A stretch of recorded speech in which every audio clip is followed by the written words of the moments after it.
హిందువులు తేల్చుకోవాల్సింది ఒకటే. మిమ్మల్ని మీరు రక్షించుకోవాలనుకుంటున్నారా? మీ అంతట మీరెళ్ళి అగ్ని దగ్గర ఉండే సమిధల్లాగా ఉండిపోవాలనుకుంటున్నారా? ఇది గుర్తుపెట్టుకోవాల్సింది.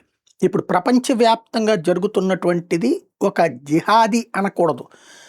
గజ్వే హింద్ పతాక స్థాయి. అంటే ప్రపంచవ్యాప్తంగా ఉన్న ముస్లిమేతరులందరినీ ముస్లిముల్లోకి మార్చడానికి సంబంధించినటువంటి సంస్థలు ఒకటి కాదు, 2 కాదు, గొలుసు కట్టులా 1 బై 1 ఏర్పడటమే కాదు, ఒకళ్ళకొకళ్ళు సమన్వయం చేసుకుంటూ మరి అరాచకాలు చేస్తున్నారు. ఇట్లాంటి సందర్భంలో అప్రమత్తం కావాల్సింది ప్రజలు మాత్రమే.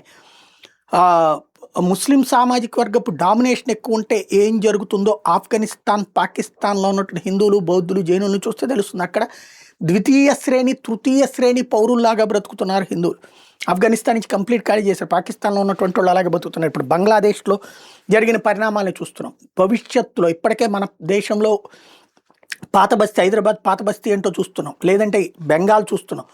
దీన్ని దృష్టిలో పెట్టుకుని భవిష్యత్తులోనైనా సరే హిందువులు అప్రమత్తం కాకపోతే నాకేమవుద్దులే అనుకుంటే ఆ తర్వాత మిమ్మల్ని రక్షించడానికి ఎవ్వడూ రాడు. ఈవెన్ మీ ప్రాంత ఎమ్మెల్యే దగ్గర నుంచి అందరూ కూడా వాళ్ళ కట్టుబానిసలాగా మారుతా. దానికి సాక్ష్యం టిప్పు సుల్తాన్ విగ్రహం కోసం జరిగినటువంటి విధ్వంసం కూడా గుర్తుపెట్టుకోవాల్సిన అంశం.